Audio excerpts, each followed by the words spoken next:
Today, I want to talk a little bit about fear and how to overcome of it. Now, fear is a normal part of everyone's lives. Our bodies have evolved to use fear as a survival mechanism, and as such, it does an excellent job, not to mention it's kind of fun startling people. However, when you're using sacred practice, sometimes you tend to step into areas that may be a little unnerving, and in those cases, fear can actually get in the way. For example, if we want to work with spirits or any other such entities, we've all seen scary movies, read scary books, and I'll say the writers and creators of those things have gotten pretty creative and made them really easy to believe. So believable, a lot of people expect this. Think about the people that think Harry Potter is pointing a wand and going poof. How many people think that the Exorcist was real and that's how a demon will behave in a body?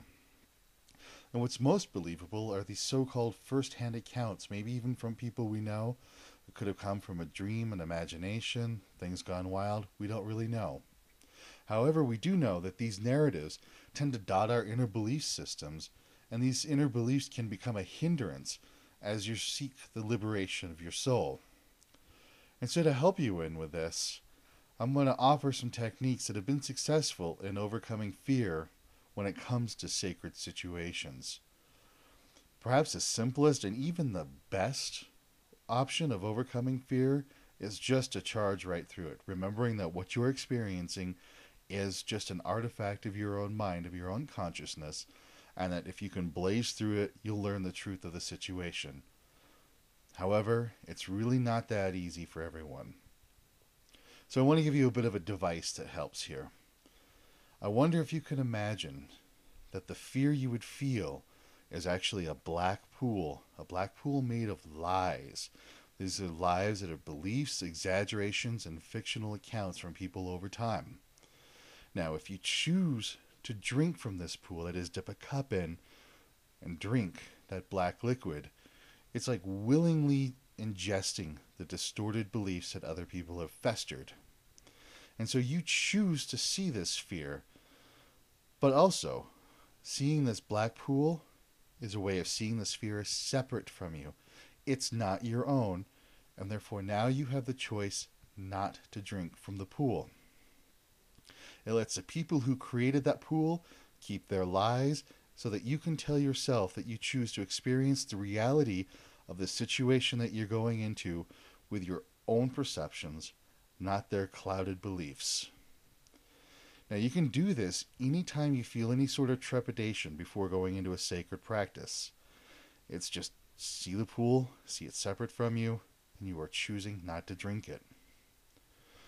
Now, one of the problems of dwelling in any state of fear for too long is that your power of your mind is incredible. Never ever underestimate the power of human potential and human consciousness. You can extrapolate those fears that you've come to believe and anthropomorphize that fear into something new. This is, in essence, the creation of a personal demon that you have personally programmed that is now bent on terrorizing you and leaving you in a state of emotional agony. That is, if you dwell on the fear of something for too long, over and over and over, you begin to imagine it as something bigger and greater than it ever was, and now you've created sort of an entity that comes after you and taunts you with fears that you have created. And it's easy to resolve this situation. It's, believe it or not, extremely easy. There's an old Hindu story about how to do this. It involves a hermit who lives in a cave, of course, by himself. And after meditating for a few days, he decides it's time to go out and forage for food. After coming back to his cave, he's found it's full of demons. He's, of course, a little terrified seeing all these demons there, but he knows exactly what to do.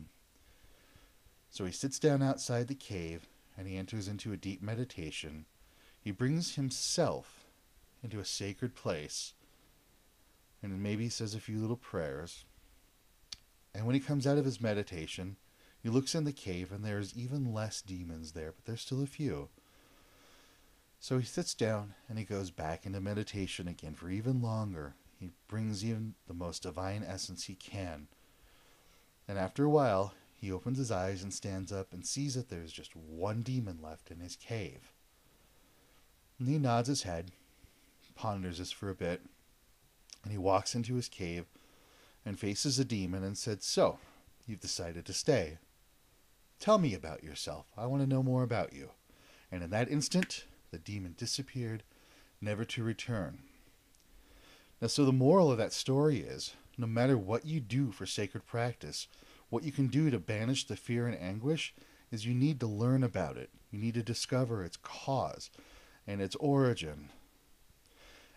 And in order to actually help do that, we can continue with our black pool analogy.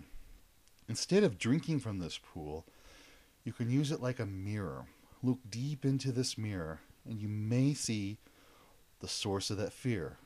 You may actually see the demon that's in there that is causing you to fear. Since you're now choosing not to drink from it, you can look deep into that cave and see the real truth of the fear and what that fear really is. Now, this revelation will strengthen your resolve to never drink from that pool ever again, as well as it will help you see deeper into yourself and unwind any false beliefs that you've come to accept.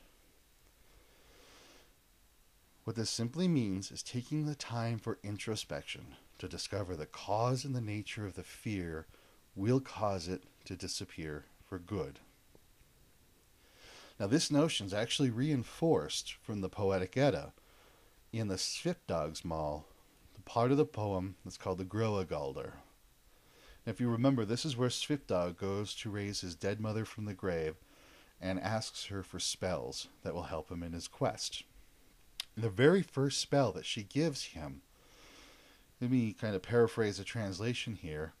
"Then I sing you the first, that's told to be useful, that Rin sang to Rand, that if you shoot off your shoulders that which you find to be fearsome, the self shall lead yourself."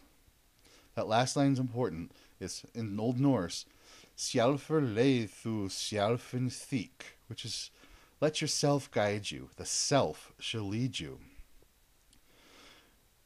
Now, this is really saying that when you shoot from your shoulder, you find most fearsome and terrible. The things that you find so fearful, you can get over this encounter, this burden, by letting yourself, your true self, guide you. This is not your basic conscious mind, nor the ego. This is a sacred part of your being, which some people have called the Atma, the Atman. Now, that last line that we talked a bit about there, that "Sjálfur leið þú sjálfin þík," the self shall lead yourself, is just like the line from the Hávamál when Odin hung himself upon the world tree, where Odin gave himself to himself. The line there is "Sjálfur sjálfum meir," when Odin makes the greatest gift of himself to himself.